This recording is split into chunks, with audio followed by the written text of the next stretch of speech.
Hello, everyone. Welcome to the Iconic Dollcast. My name is Sage, your host. Welcome back to another episode all about dolls. Today I have Chrissy on the show, and Chrissy is a Barbie collector from and who still lives in Colorado, just like me. I mean, it's just like crazy how many people out there are in this doll community, and some are much closer than you'd ever think. So that is fantastic. This season is super focused on collectors and the passion and uniqueness and creativity that comes with being a doll collector.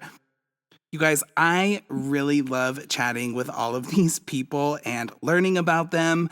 I feel so special that people trust me to help tell their stories, and this is just another fantastic, fantastic interview. If you guys haven't followed me on social media yet, please do. On Instagram, I'm at Iconic Dollcast and Britney Spears Custom Dolls. I'm over on TikTok at Britney Spears Dolls.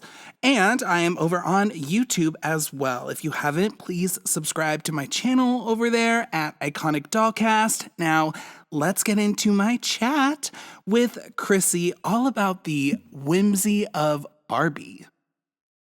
All right, everyone. Today I have Chrissy on the show, and Chrissy is a big fan and collector of Barbie. Always excited to have another Barbie collector on the show. Chrissy, how's it going? It's going well. Thanks so much for having me. This is exciting. Very excited. And you're coming to us from Colorado, which is where I'm at. I am another Colorado doll collector. I love it. Amazing. That is fantastic. I love that. So tell me a little bit about yourself and how you found yourself where you're at now. Well, thanks for asking. I was born and raised in Colorado and I'm still here. I am an empty nester at this point in my life, which is kind of cool and kind of bittersweet. But my husband and I live here in Colorado and, I work, but this is my hobby. It's my passion. It's, just sort of really fun and connecting with folks. It's a great place for me to find solace and creativity and whimsy. I feel like I'm fairly new to this doll community, this, Instagram primarily doll community. And it's just been very welcoming and lovely and couldn't be happier. And so thanks again for having me. Of course. So I was born and raised in Colorado too. I grew up in Boulder, which is kind of Well, a, so did I. oh my Nice. gosh. Where'd Boulder you go to high friend. school? I went to Boulder High. Okay, I went to Fairview. Okay, all right. Crosstown Amazing. rivals. Yes, yes, yes. That is fantastic. So I'm interested to kind of hear, because I always talk about, I have a lot of people on the show and everyone has their own story. And I feel very lucky that I was raised in Boulder because me as a little boy playing with dolls, it was never like a big deal. I love It was that. always, I love you know how that. Boulder is. Yes. Everyone's just kind of like, whatever, you know? But I recognize that not everyone has that story. So it's always fun to hear from people, but we grew up in the same place. So that is amazing. So when, when did you first discover dolls? So I was thinking back about this, and really my first like fashion doll was probably when I was about 3 years old. And it was Marie Osmond and Donny Osmond. I was a child born in the 70s and raised in the 80s, coming of age in the 90s. We have pictures of, I think I was about 3 years old, and I got Donnie and Marie dolls for Christmas. And I got a Marie Osmond t-shirt and a little pretend microphone. And I think at that time, my parents probably let me watch that show. And, they had the variety show, and I just loved it. But I do remember distinctly, they were my first fashion dolls. Those are some great iconic dolls to start with. That's amazing. And Mhm. so did it just kind of you got those dolls, did it just kind of keep happening? Did dolls stay permanent? So it's interesting that you say permanent. So I think yes, through my childhood, I was looking back and some of the dolls that I had, I don't remember getting them, but I remember having them for years and years. So I must have my mom or somebody must have gotten them for me when I was very little. But the Beauty Secrets Barbie Mm. and Pretty Changes Barbie and Roller Skate Barbie, like those really early 80s dolls were some of my most beloved and most played with dolls. And I am the oldest of three girls. So I Mm. have two younger sisters who were also Barbie girls. We grew up in the mountains. So we grew up kind of rural. We didn't have a neighborhood. We couldn't go out and play with kids, so we had each other, we had our dolls, and we had our imagination. So I would say it was in our household for many years, probably until I went to college. Because I had two younger sisters. And then I had two kiddos. And one was a Barbie girl, one was not. One was more into Legos and those types of things, which is awesome. So then we had Barbies in my house with my children for years and years. And here and there I would get collector's dolls and put them in the basement and think maybe someday I'll be like a serious collector, but just a sort of a passing, fleeting fancy because it was like we have dolls and we're playing Hmm. with them and my kiddos were great. We set up my 1979 Barbie dream house that I had as a kid. I got for Christmas one year. It was like the stereotypical Barbie commercial from the Dream House from 1979.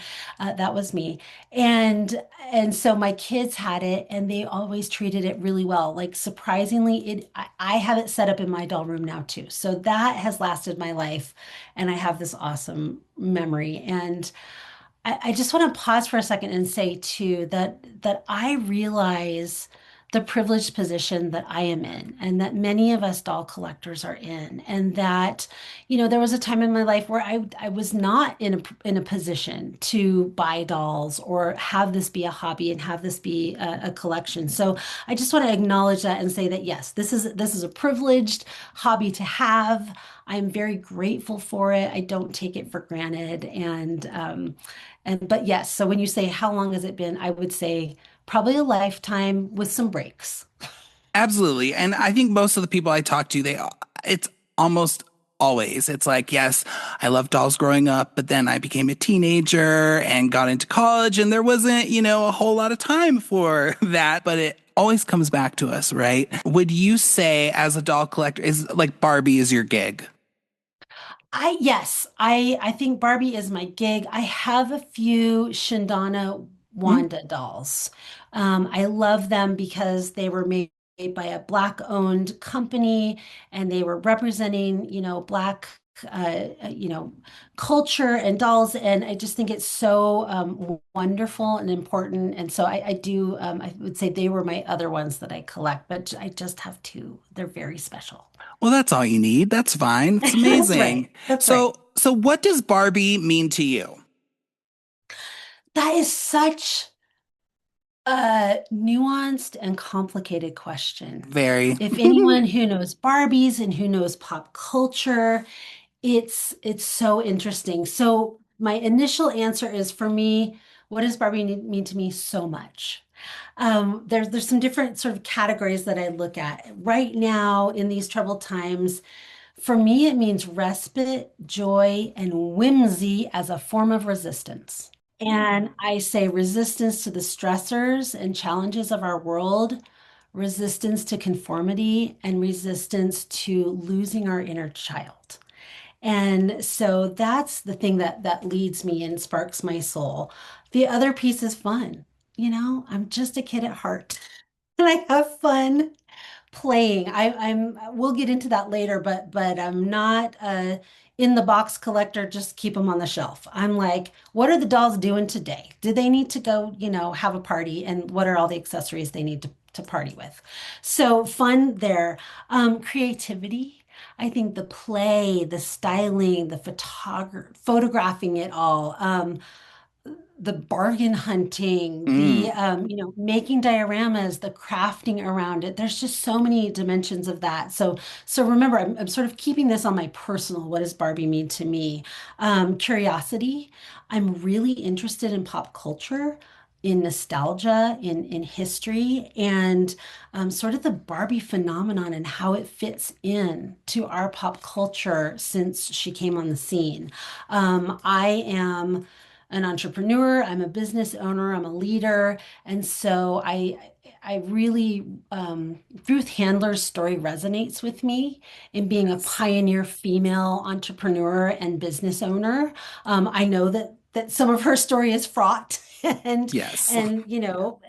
but I really admire that and admire her partner and her husband and her partners, the engineers, in really at that time acknowledging like, okay, this is a woman and she's doing it. And so, I think that's really exciting and interesting. The other piece is community. These are all C's: creativity, curiosity, community. Just the people that I've met, the people that I've heard their stories from is so interesting to me. And then collecting, both as play and as an investment. So that's what it means to me. But I also want to acknowledge that there are many different takes on what Barbie means in society, what Barbie means to, gender norms. Yes. When my kids were coming up and playing with Barbies, like we talked openly about, if she was a real person, she would look very, very odd. Her measurements, the proportions are not right. And trying to keep that balance like with other toys and other dolls and really a diversity of perspective. So I acknowledge that. I acknowledge the gender tropes. I acknowledge the stereotypes that people have challenges with. So it's not all, you know, sunshine and roses. I want to acknowledge the consumerism, the capitalism, like Yes. all of that.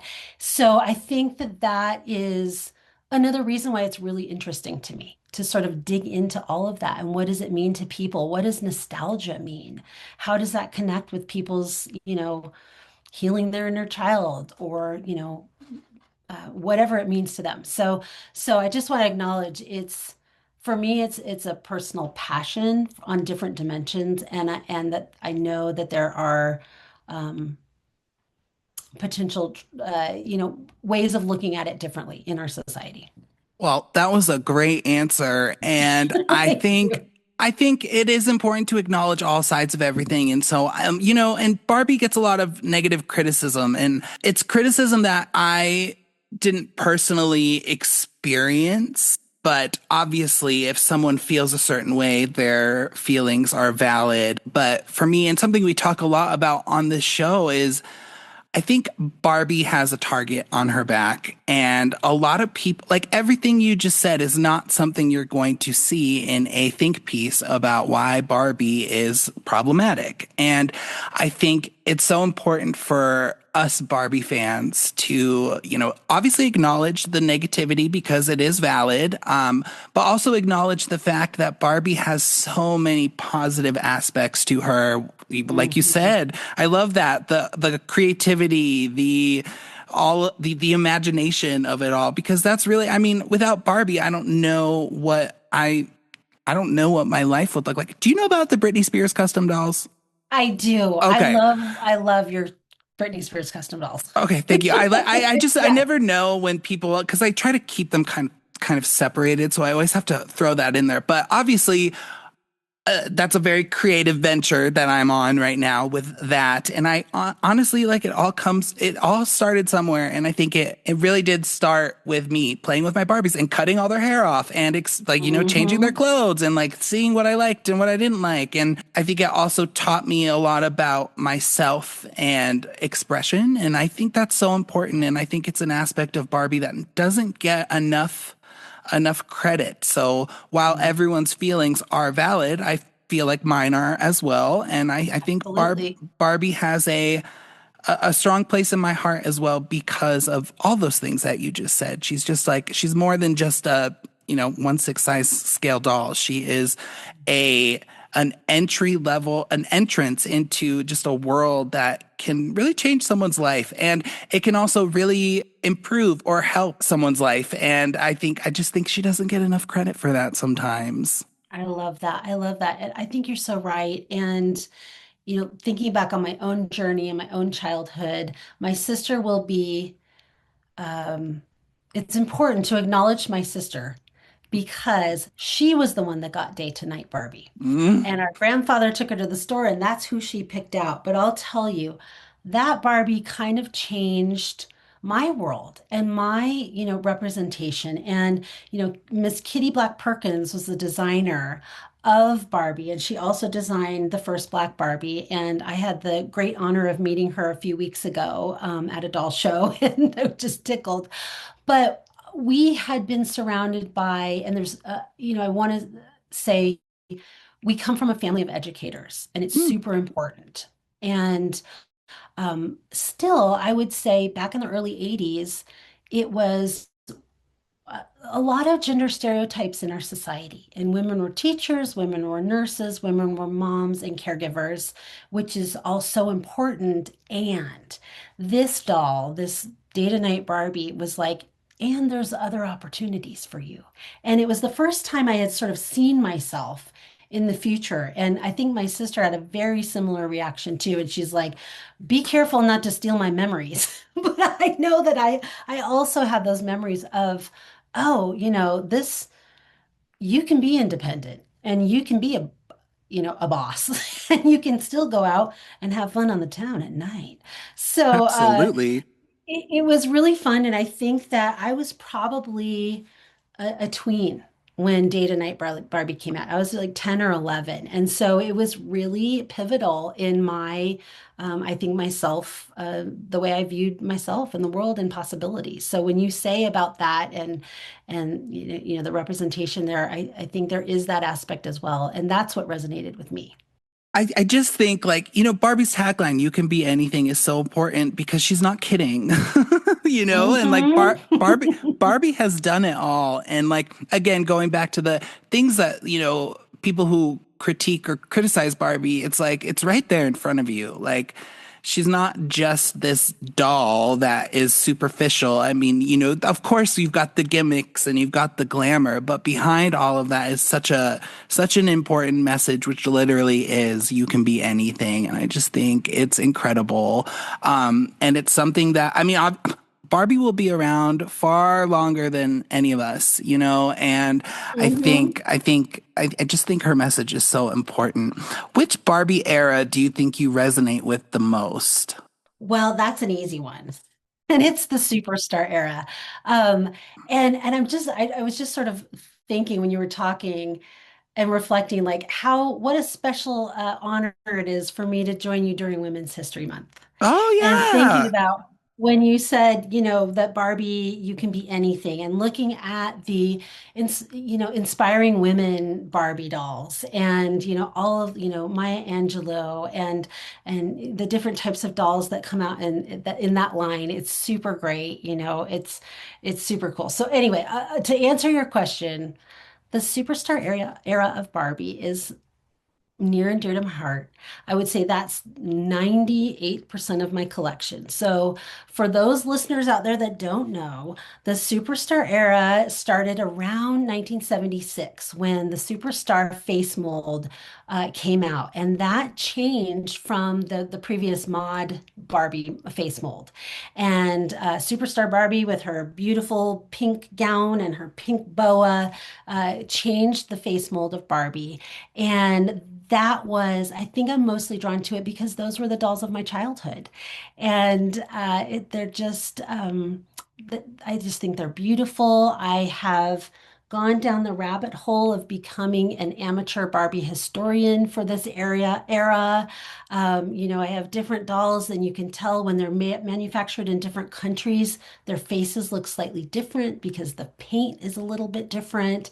And so, I have definitely become a bit of a nerd when it comes to Superstar Barbie era. So that's my answer. It's really, I'd say from 1976 to I consider till about 1989.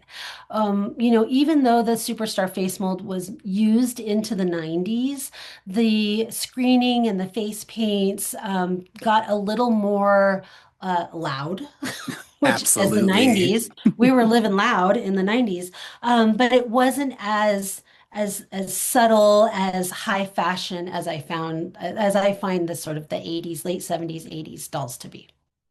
Perfect. I mean, I grew up in I think most people pick the Barbie era. I always ask this question knowing, everyone's going to pick the era that well, not everyone, but most people will pick the era that they grew up in for Barbie. So like for me, I love 90s Barbie. I love Give it. me a totally hair Barbie. Give me glitter hair Barbie. Give me the gimmicks. Give me Bubble Angel Barbie. Like, that's the kind of stuff that I really get into. But I think the superstar era is so, like, I would say maybe, in my opinion, next to like the very first era is probably her most important. Love it. Yeah. Yeah, it just really changed everything. And like people will come for gimmicks and stuff, but I'm like, yeah, but that's what Barbie's all that's what Barbie's all about. And again, it's Right. not just about the gimmick. You've got the gimmick and then you've got what's behind the gimmick. And for me, I just, loud is a good word for that. The 90s was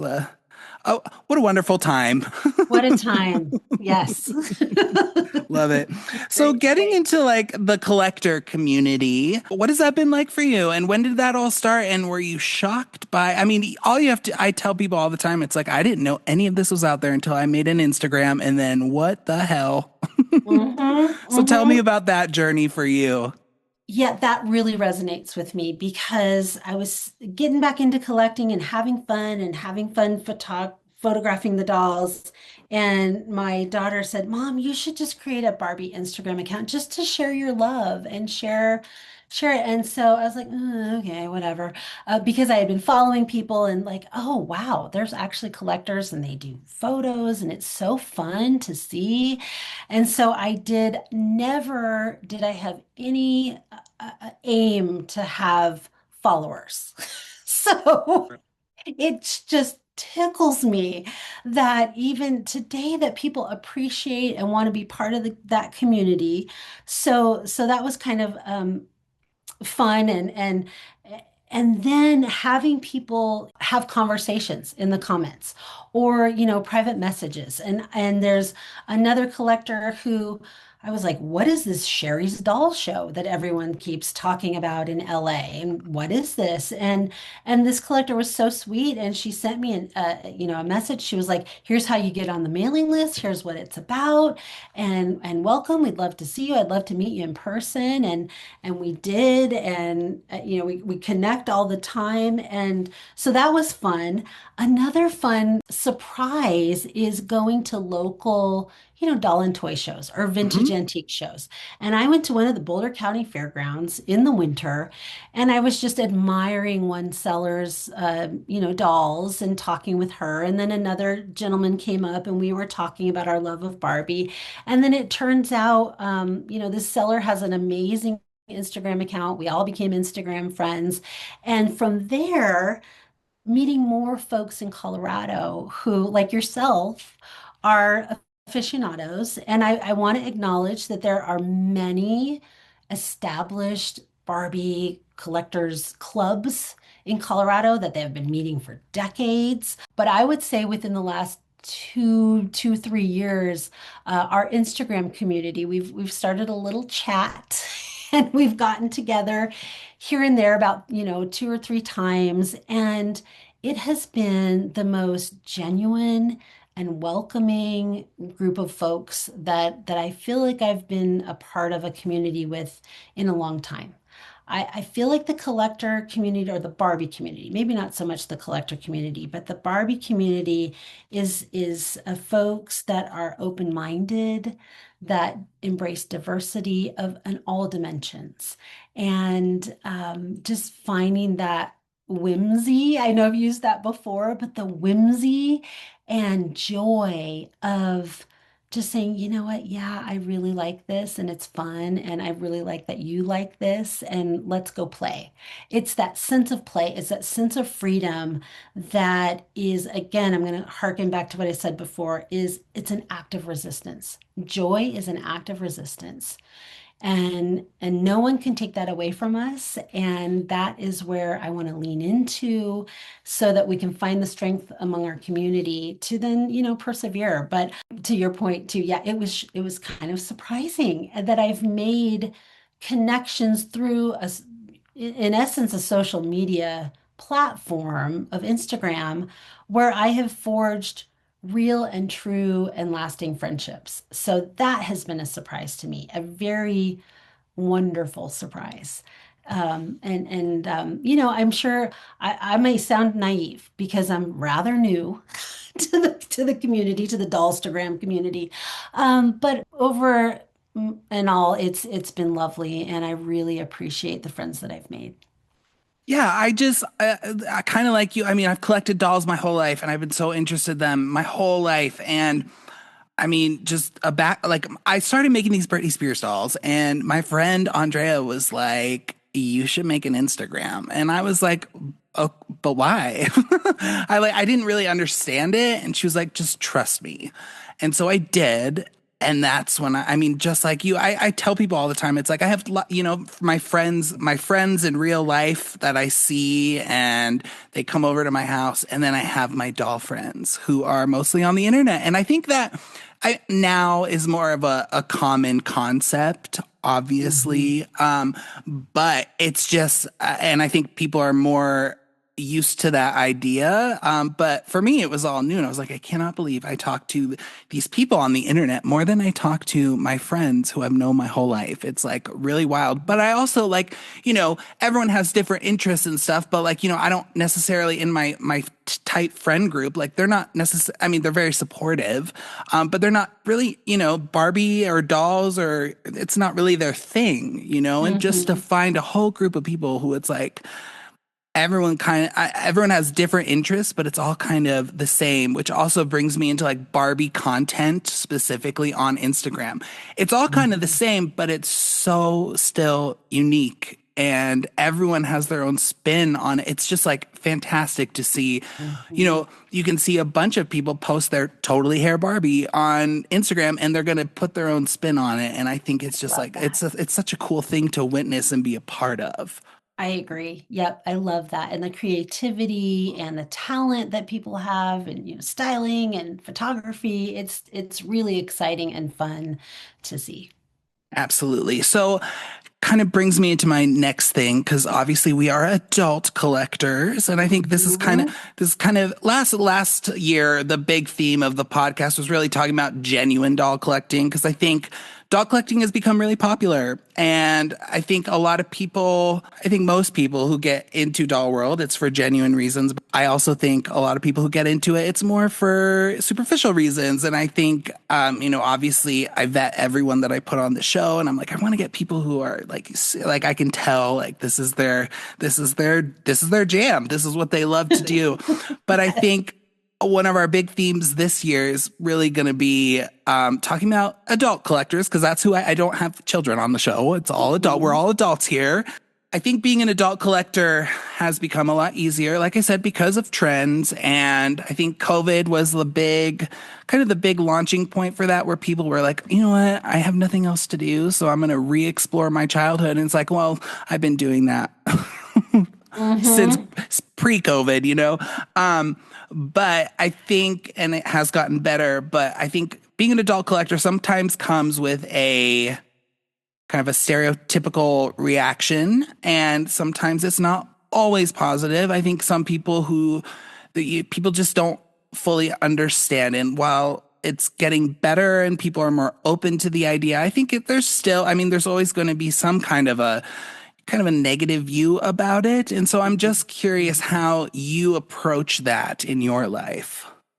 Yeah, that's such a great question. And it's so tricky, being an adult collector. And I think that maybe with Gen X and the millennials coming up, and a lot of this nostalgia in pop culture, in media, we're seeing a lot of, remakes of movies and re-releases of toys to really take us back to, oh, this is when I felt secure because I Hmm. might not feel so secure in this world right now. What I find very interesting is that, the Mattel and other toy manufacturers, they're super sophisticated and tapping into that market. And so I'll talk about that in a minute, but I think as far as the, being an adult collector and how do you go about talking with folks about that? It's really interesting. For the most part, I embrace it. If people don't understand, that's okay. It's my jam. It's not your jam. It feeds my spirit. It helps me keep a healthy dose of humor in my world. When I am taking pictures of my dolls, like if I'm not giggling about it, I'm not doing it. Right. So it really feeds my spirit. On the other hand, this is a bit of a tricky question for me because here's the reality of my experience is, and I was having a long conversation with another Instagram person yesterday, and they have a very large following and have been doing this for much longer than I have. And they were encouraging me to just, be yourself and it's okay if people don't understand. But for me, it's tricky because a lot of my, certainly my family and close friends know where this has gone and where I am now. But I would say my professional colleagues don't. And so, if they see this, hello, friends, it's me. And they might. But They it's not, might. and they might. And you know what? That's okay. That's okay. But it's not something that I, at least yet, have sort of been open about in my professional world because it's very different. And again, that's probably something that I'm overcoming personally. Because it's like, yeah, there's still a stigma. I mean, one time we told a friend, and I say we because my husband, God bless him, is so supportive of this and has so much fun. We made him a mini me doll. We Oh. travel with our dolls. He like goes, we were on vacation and he went off and like did a photo shoot with his doll. I didn't even know it. I mean, it was just so much fun. And he has fun and we have whimsy together. But one time we were telling, an acquaintance or a friend about it and my husband had such joy and exuberance and the person just was like, "What? Ugh. That's weird." You're doing what? That's really weird. So, that's okay. It's okay if it's weird to you and you don't get it. Um, I no judgment on anyone, but it's one of those things that where this has been building for me, and it's so much fun that it's like, okay. I used to only have a doll picture on my Instagram handle photo. And, I was like, no, it's okay for people to see me. And slowly, I'm sure it's getting pushed to other people's like regular feed. They're seeing my face and like, what's this about? And I'm getting slowly, folks like coming over and be like following me. And I'm like, oh, hi. You found me. So, for me, I just sort of peek behind the curtain. Yeah, I'm a little bit still in that tentative state with it in parts of my life. In other parts of my life, I'm like, I'm going to the doll show. I'm having so much fun. I'm meeting my doll friends. I think a lot of times it's akin to folks who do cosplay, folks who go to Comic Cons, and that seems to be readily accepted in Right. society. And so I'm just trying to be brave with that and say, hi, yep, this is me. It's so funny. Like it's so I definitely, so I run a gymnastics program. And so I have, a bunch of high schoolers who are my employees and I work at a rec center. And I've always I mean, everyone at work knows I love Britney Spears. Like I Mhm. have a Britney Spears backpack that I bring to work every day. But it's not something that I've ever been like, oh, and by the way, I do this. you Right. know? Come to find out, like everyone knows about it. And I'm like, what? Like I don't even, like, I'll bring it up or someone will act, like, not accidentally, but be like, oh, like, how, like, what's going on with her? I saw that doll. Like, and I'm like, you what? And I I love mean, it. I guess I just never thought about how, social media and algorithm. I was like, of course people are going to start to see this. And, Mhm. even like when I go to like the doll show that they do every year, which we'll talk about in a second, I Yes. still am like not quite sure how to react when people say hello to me. And I feel so bad because I just am always like so caught off guard by it because I don't realize that, and followings don't matter, but I have kind of a larger one than, like your average person. And it's still something like when it comes to work, I mean, I guess it doesn't matter now because I think everyone knows. I just didn't know they knew. But fortunately, everyone's been very like positive about it. And they're like, you would do something like this. And I'm like, yep, I I sure love it. would. I love Um, it. and like I said, when I'm out and people will come say hello to me, or they'll sometimes they'll be like, are are you the Britney Spears doll guy? And I'm like, I sure am. And I don't know how to react to that. When it comes to and you're not going to find any negative people at the doll show. Let me make that clear. That and it's like Mhm. I just am not used to it still. But when it comes to people who are, say things like that's weird. I think generally it's unhappy people that are Mhm. like that. And it's like, I think it's weird that you don't have a hobby. Mhm. Maybe you should find Mhm. one. It doesn't have to be dolls. But like you're saying, like Comic-Con and cosplay, it's so accepted and there's no harm in collecting dolls. And I think people just I think it's usually people who either were, for whatever reason, and I'm not, everyone has their own story. Some people weren't privileged, like going back to that privilege. Like, yes, I was very privileged as well. But I also understood at a young age, I was raised by my grandparents and they were very like, well, now, not everyone gets to get five Barbies for Christmas. You know that, Mhm. right? And it's like, oh, okay, I get that. And I think most of the time it's people who were either kind of scared of admitting that they liked dolls or they didn't have dolls. And so I never judge someone back, just like you said, because it's like, I think, there's probably a lot more to that than just you thinking it's weird, right? I hear that. Yep, I agree. Yes. Mhm. But it's getting better. And, I always enjoy being out at these events, even though I just like get so nervous when someone comes and says hello to me because I don't know what to do, but I'm working on it for sure. What are your thoughts on where Barbie is at today? What's good for you? What's frustrating to you? Tell me a little Mhm. bit about that. Yeah, I think it's interesting. That's a great question because I'm newer into the adult collecting world. And when I say it's interesting, I mentioned it before, how Mattel is marketing specifically to adult collectors.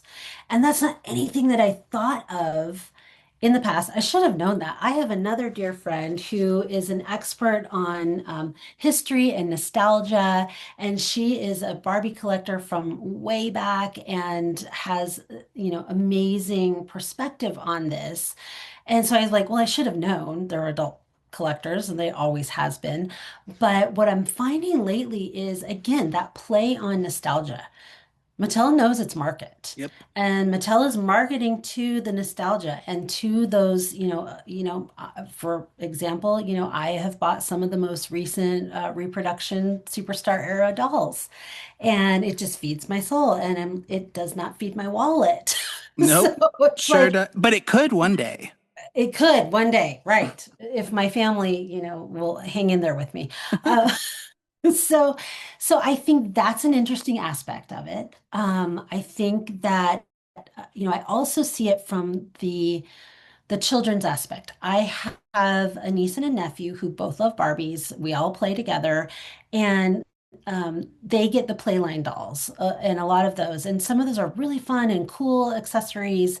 And I just worry about the quality. I look at like, the fashions that you can buy and it's almost like they're printed on, it feels like plastic. It's so different than when we were growing up and which I think was different than, the very original vintage dolls. I mean, that had the zippers that worked and this buttons that worked. I mean, just exquisite craftspersonship. So I think it's interesting to see how the commodification of it continues and where's the bottom line and I was very disappointed when Mattel did their round of layoffs. I'm sure you've talked with other folks on this, and Bill Greening, one of our favorite designers, was caught up in that, and it's was disheartening to see like, oh, this is someone who's been on the books for decades and made amazing dolls. And his dolls continue to be released since Yeah. he's left the company. And that must be hard. So it's, I understand the need to survive as a company. Um, and I wish for a little better quality for the Playline dolls, for the accessibility for kiddos. Because wouldn't that be great? Absolutely. And so I fall in a weird spot when it comes to this question because obviously, if we could get all of, the quality and I'll stick with quality of what we had as children, I would. However, I always side with Mattel on this side. It's what I think is, maybe I'm not as interested in their Playline Barbies like, I would be when I was a kid, but I think it is absolutely incredible that Mattel has made Barbie accessible to almost anyone. And the one question I ask people when they do criticize specifically Playline Barbies is Mm-hmm. okay, the one comment I get a lot because every now and then I'm like, I want to fucking buy a Barbie, so I'm gonna go get a Barbie and she's gonna be $10 and it's gonna be great. I'll get comments and it's like she's so cheap, and I'm like, she is. Exactly, she is cheap, and Mattel has not only made Barbie accessible to almost anyone. I think kids play a lot rougher today. I think she's not going to break if you slam her on the concrete. Mm-hmm. She's her hair isn't going to be destroyed if you throw her in the pool. And she also was $10. And I Mm-hmm. think that's pretty incredible because at the same time, Mattel has also kept up their collector doll, line for people who are willing to spend more money. Because I also always like to remind people when I was a kid, Barbie was like $30. Like she was Mm-hmm. expensive, and now she is not. There are still obviously expensive options. I think the critiques on the collector dolls to me are more valid than the ones on the Playline dolls because Okay. they're called Playline dolls for a reason. And I think a lot of times adults forget that these dolls, especially those Playline dolls, they're not being made to make us happy. They're being made to be available to everyone, so all the kids can have them. And that's one thing I think people forget.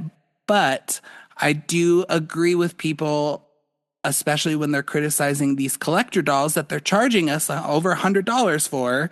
I think those should be. I think more care should be put into those. But when it comes to Playline dolls, I really hate when people criticize it because it's like you can call her cheap all you want because she is.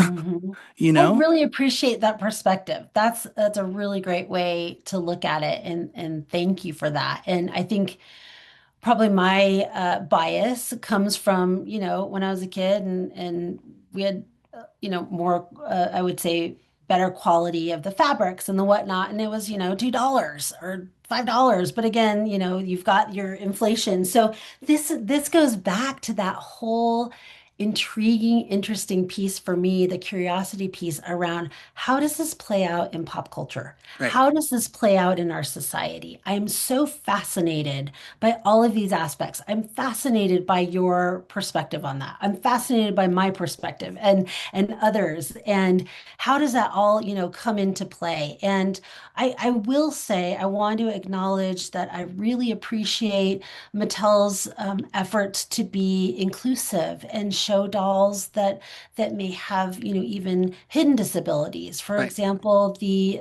most recent autistic Barbie is wonderful, and we appreciate her, and the Barbie that uses a cane because she's got sight impairments. And for example, my husband uses hearing aids. He has a hearing impairment, and so there's a Ken with hearing Hearing aids. aids. Yep. And we used those hearing aids from that Ken on my husband's mini me. So he has, Mm. it's accurate, and he shows that. So this is what I mean by it's so fascinating, the phenomenon of Barbie in our society today, in our society since 1959.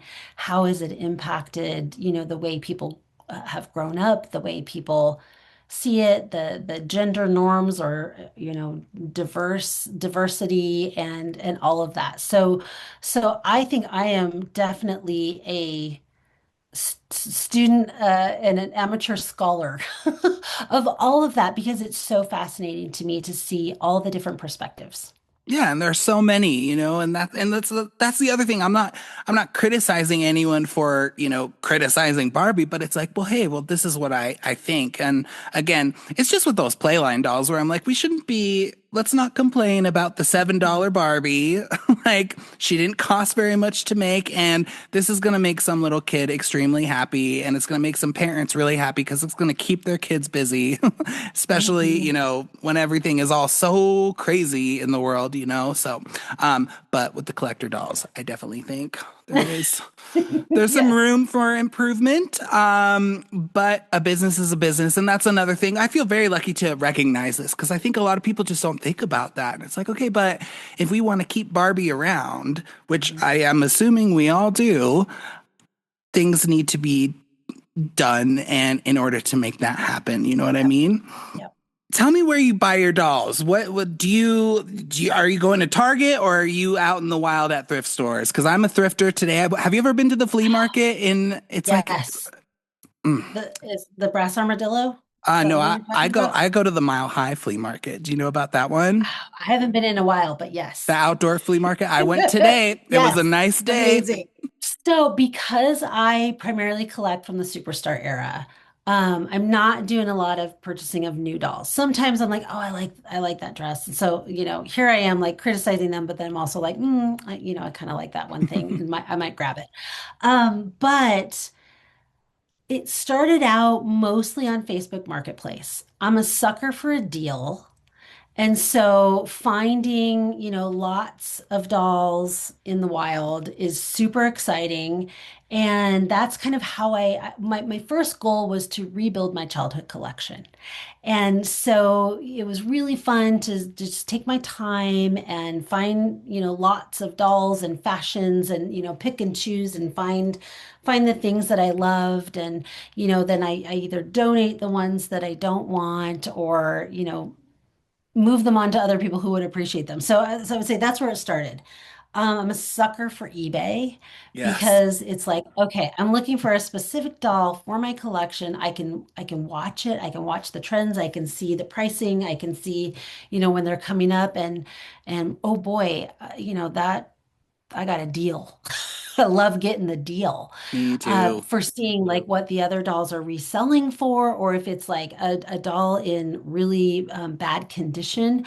I also love restoring dolls and making them back into their, former glory. So that's really fun. I think the secondary market is another fascinating piece of all of this, of, seeing what sellers price things at. You might look at a fashion set and one seller's got it priced for $12 and another seller has it priced for $1,200. Right.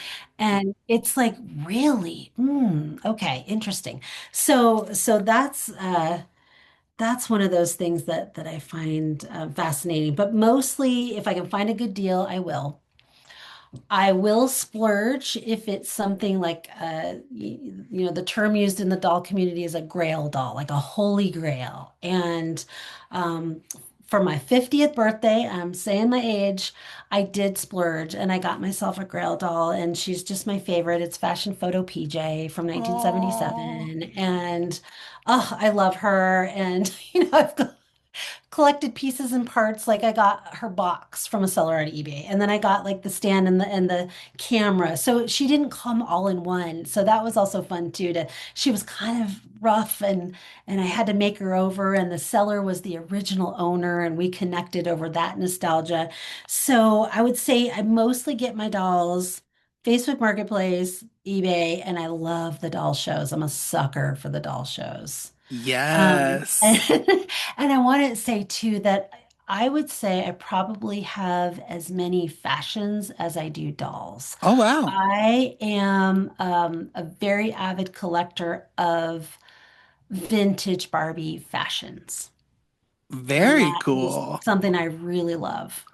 Do you keep all your dolls kind of in one space? How do you I mean, obviously I have this room that I'm in, and It's beautiful. There's dolls all over my house. Let me just let me just be clear. But this is kind of like the central place. How do you keep like, do you have a room? Do you keep them in bins? Tell me about that. I am lucky enough, I'm blessed to have a room. I have a doll room. Uh, And we call it Barbtown. oh, Lovingly. My husband and I call it Barbtown. And it started out during COVID. It was, we're like I said, we're empty nesters. We took one of our bedrooms that used to be belong to our daughter. Sorry, Grace. And my husband during COVID put his collections. He's a collector of vintage skateboard decks oh wow. and things like that. He was a skater, and then probably as with a lot of collectors that have recently come into it, the movie really inspired me and inspired me to pull out all the old dolls in the 1979 dream house from storage.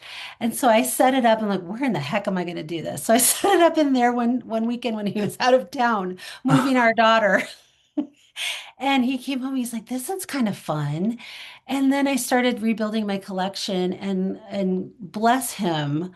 He's like, you need a whole room. I'm going to move my decks downstairs. And he graciously gave up his collector room. I'm like, we can Oh, share. It's fine. He's like, no, no, no, no. This needs to be Barbtown. And not only that, he helped me set up my 1979 dream house. We bought another one and he helped me make it a three-story dream house. He's a contractor. He helped me build, well, he built it for me, a garage for all my Barbie's cars oh, so they can get parked in there. And he's just a dear. And so, yes, I do have a Barbie room. I have lots of shelves. I try to rotate some of my shelves because I have such a fun collection and I want them all out at all the time, but I don't have enough space for that. right. So I thought, well, okay, I could do this monthly. I could switch them around. I want, for Black History Month, I wanted all my black dolls on display. And that was really fun. And decided, well, maybe other people might want to do this too. So I'm not sure if you saw this or not, but I started a monthly theme or a monthly challenge on Instagram called hashtag Doll Shelf of the Month. So Oh, it's an opportunity for the first week of every month for collectors to share, sort of like a piece of their shelf or a piece of their collection. And I say, interpret the term shelf however you want. It could be dolls in progress. It could be dolls, that you just like, that you have, in your kitchen, or it could be a shelf, however you want.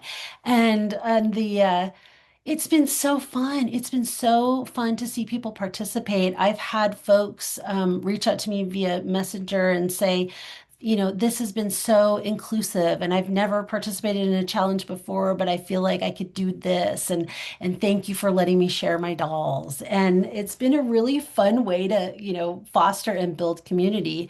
But it started from me saying, I don't have enough room to show everybody off. And so I'm going to rotate it every month and I'm going to do a doll shelf of the month. And so it's really fun. I think I've gotten to a point where the collection needs to be curated a little better. So I've replaced all my childhood dolls and then some. And so now it's like, okay, how do we make sure that it's really something that's special and something that I value and brings me joy. And so, donating dolls that I'm not really interested in anymore, or that I've like, oh, I have these dolls and I'm going to fix them up, and then I never get around to fixing them up. So that's kind of where I'm at. But to your original question, yes, I'm very blessed and very lucky to have a doll space. I love that. Yeah, I'm the type of person where like every 6 months I just take the doll room apart and then I just put everything Mhm. back and hope it's better than the last time. You know what I mean? And I shelving is definitely key. The amount of shelves that I buy is insane. I like American Girl dolls, and they take Mm. up a lot of space. Like you can see some of them are up here. There's one of those over here. I've got a whole bed of them over Oh, there. look at them. Yeah, Mhm. we never have enough space, right? But as someone, I mean, I always, the doll room is if you really want to get to know me, like that is the one room in my house that really expresses all of this. I've got my Britney wall, my Barbie wall, like all that stuff. And I like to change it up all the time. And even though I always am like, why did I do that? Because dolls will be everywhere. Because I'm like, oh, Hmm. I'm very ADHD and impulsive. So I'm like, just take them all down. And then I'm like, oh, shit. Like what? This is going to take forever. But I have so much fun doing it. I'll definitely check that out. That sounds like so much fun. How many dolls approximately do you think you have Oh in your gosh. collection? I couldn't tell you mine. I don't know. I have not ever counted, Me but either. I would say probably in the range, I'm safely going to say about 350, if not a bit more. But yeah, I have a whole bin of dolls that need to be made over. And my husband so kindly reminded me earlier today that I keep dolls in, I don't know if you've ever seen these, they're like fabric, um, like champagne flute storage containers. So they're Mm-hmm. kind of like fabric with some structure to them, and they have a zip top, and I've learned that they're good for doll keeping because they allow the airflow to Right. come in and out. So I've got probably four of those, and each one holds 12 dolls. So those are dolls that get rotated in and Right. out for the seasons and whatever it is. I've got all my Malibu line of dolls in one, and I've got the California Dream dolls in another, and the Totally Hair dolls in another. So yeah, it's fun, and I'm hesitant to guess how many I have. I literally this exact portion of the show is in every episode, and I always say the exact same thing. I don't know why I expect people to answer this question because I never could. I'd probably guess around 1,000, but like I really don't know. I have no idea. Amazing. And like I have drawers and bins, and because my craft room is a whole nother thing, and I've got parts and random just a whole drawer of Barbie heads. So I could never actually count, and I just think it's interesting. Some people will be like 762. I'm like, Wow. wow, you counted. That's amazing. So I want to talk to you about the doll show in April. So this is something I go to every year. I assume you went last year. I You know what I'm did. talking about, right? Okay, so The Colorado, the big one. the big Yes. one. Last year's for me was a bit overwhelming. And last year's, my Chihuahua, like two nights before, he slipped a disc in his back. Oh my He's goodness. fine. Oh, But good. he wasn't fine. He didn't walk for like a month. It was crazy. It was almost to the point where like you might need to think about getting wheels for him. And I was like, what? Oh One my day, one day I mean, more, he woke up and was fine one day. And I was like, okay. But so I was already in just like a stressed out mood, but I was like, I'm going to the doll show. Like this, I need this. And I went, and I felt like last year's was so overwhelming. I always try I mean, I'm stoned out of my mind, but I'm like, all right, here's my map, and I'm gonna, make sure I see. I got lost like 16 times. goodness. There was this huge shelf of Star Wars dolls that I kept walking into, and I was like, how am I back here? Like, what is going on? But it is something that I like to go to, and I have my list this year of what I'm gonna look for. I think when you go to the doll shows, it's a little bit different than finding your good deals on Marketplace or eBay. I have to have a very specific list of Mhm. like, this is what, if I find it, this is one of the things that I'm willing to buy because it's probably going to be pretty expensive, but it's still really great. Like there is a doll show in Denver every year. And I tell people that and they're like, really? And I'm like, yeah. And it's huge. And it just seems to be getting bigger and bigger and bigger.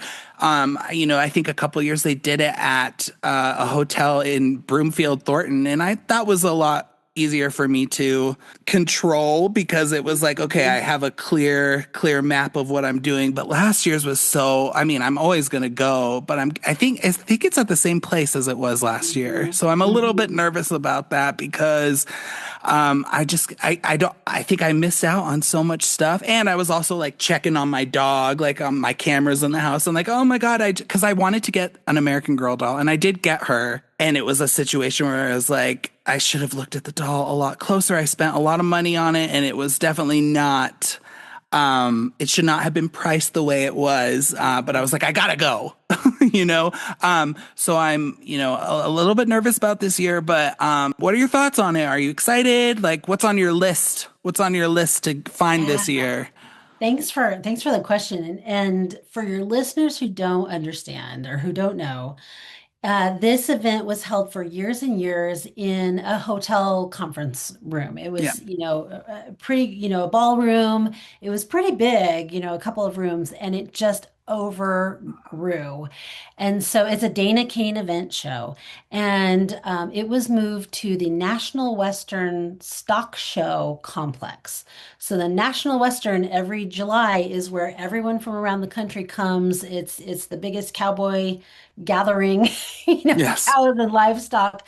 So you can imagine there's a lot of arenas and there's a lot of vendor spaces. And this show takes up, I would estimate about a football field size warehouse. yes. And it is vintage dolls, toys, and then there's a whole section for electronics, like music electronics and like vintage music and stereo systems and whatnot. So when you say a little overwhelming, yes, because going from something that's a little more contained in a ballroom to a warehouse the size of a football field. So if folks can imagine that and imagine, each vendor has a couple of, folding tables large. And so there's hundreds of vendors and you can get lost in there. And So it lost. is a little, I got a little sensory overload. It was the second or third time that I had been. The first time I had been, I mentioned her previously, my dear friend who's been a lifelong collector was a vendor and was downsizing her collection. She and her mom have been collecting in the box dolls, her whole life. And so I was kind of there to like quote unquote be a helper or just so I was like, I'm just observing, didn't buy a whole lot of dolls. The second time last year is when they moved it to the big event space. And this is where the doll community comes in. And so I want to invite you, Sage, to come and meet up with us. We've got our little Colorado Instagram doll friends, and we met up there last year. And Oh, so it was really fun to kind of walk around together, but chat with one another. We took some time to have lunch and just sit and, de what do you want to say? Like, just find some space right. because it's so overwhelming. But we met another Instagram doll friend there just because of our love of Barbies. And one of our other friends was like, "Well, if I'm on Instagram, I don't know if you are." And the person was like, "Oh, I am too." And it turned out they follow each other, and that person then sort of came into the fold. So I'm really looking forward to that because we are spread across the state from the north to the south end of the state. And so this isn't a time where we can all come together and see one another in person. So would love to see you there. Absolutely. And as far as what I'm looking for, like I at the doll shows, it's like unless I have something specific in mind, I'm probably not going to get it. I love the late 70s, early 80s vintage fashions. So I'm always Mm. on the hunt for a good deal with a good fashion. Sometimes I might have it and I might find it in better condition at the doll show. And then, I can go ahead and sell it on eBay or whatnot. But a couple of dolls that are kind of on my grail list that I would love to find. One is the Benito Santos Uh, Dia de Muertos special edition doll. Looks like she is mariachi yep. and has like the beautiful tuxedo with roses on it. So that's a Grail doll. Fashion Photo Christie. I would love to find Uh, her. And then Supersize Christie because oh, that's some one that I would love to have. And oh boy, she's expensive. So I'm like one of these days I hope to find a deal. I'm not really quite ready to invest than what she's going for in the secondary market online. So hope to find a deal. I'm not very hopeful, but those are the ones that I keep my eye out for at the doll shows and then the fashions. And then if I find, for example, I was at Sherry's doll show a few weeks ago in LA. We have family that lives in LA, so it's a really good excuse to go To see go out family there, yeah. and to see my dolly community and friends. And like I found uh, Barbie and the Rockers Barbie for $5. Oh, I thought, oh, wow. this is a steal. And she was in a bag, and I got her home, and her neck is broken. So it's That's like, okay. oh, that's okay. Her hair's in great shape. I might have another donor body, and we'll fix her right up. But for $5, I wasn't going to pass her up. So, Right. so things like that. If I see a deal that I can't pass up, I'm not going to pass it up. Because it can get kind of expensive at the doll shows. Sometimes I'm like, oh my God, like the American Girl doll that I wanted last year. I was like, well, she's here, so I'm just gonna get it. Whatever. I have to go home. Like, and I'm just like so overwhelmed. It's gonna take me like 15 minutes to find my way out of this place. Then I found that same doll at a thrift store like 3 weeks later, and she was $12. Oh And I no. was like, Oh oh my goodness. man, but Doesn't it's that okay. always happen? It does. So I haven't even put together my list. Usually I'm looking for like American Girl stuff, but that goes for a lot at these things. But with my Barbie collection, I'm so satisfied. One thing I've never found at this big doll show, every year I go, I mean, I have most of them, but I need them for custom dolls. I've never found a Britney Spears doll at one of these. It's so weird. Ever. Oh, Ever. And like really? I can spot her from Hmm. a distance, and I'm like, it's so weird. So I guess that's always my goal is to find a couple Britney dolls. We'll see I love it. Well, I'll keep my eye open for you. for sure. And I'll absolutely meet up with you guys. Chrissy, thank you so much for doing this. I had a blast chatting with you. It's always I love the Barbie. I love everyone who comes on the show, but the Barbie collectors are everyone just has so many. It's so different every time. So keeps things interesting. And you were fabulous. Please let everyone know where they can find you on social media. Sure. Well, thank you. It's been a pleasure. It's been a joy. It's fun to connect with you and find another, Boulderite and Barbie lover.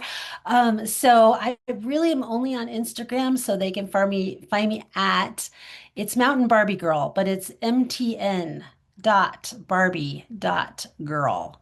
That's my handle, and would love to see folks online. Yes, yes. Well, thank you again so much, and I'll see you next month, I'm sure. Right? It's in April, Absolutely. right? The doll Yes, show? it's in Yeah. April. We'll I'll see see you you then. there. Yeah, perfect. Thanks, Sage. Oh my gosh, that one was so much fun. Chrissy, you're so easy to talk to. I loved that. One thing I want to say is that generally, when I record my episodes, I do that months and months in advance. And this definitely has its pros and its cons, but I don't usually release episodes like chronologically in like the order that they are recorded in. But this chat was fresh. This was just from a week ago. And after I finished my chat with Chrissy, I was just so excited about it that I wanted to put it out sooner. So I loved it. I hope you guys loved it as much as I did. Chrissy was so fantastic. She is also so amazing with her words. I loved the use of the word whimsy, hence the episode title, of course. And this conversation was just so lovely. Chrissy, thank you again so much for coming on the show. I hope to see you at the doll show next month, of course. I also hope for a less stressful doll show than last year's. But very excited. Next week's episode is going to be brand specific, you guys. I am going to be learning all about Blythe Dolls, which is a doll line and doll character that I've been wanting to chat with someone about forever. So very excited for that. Make sure you guys follow me on all the things. They'll be linked in the descriptions, and I will chat with you guys next time.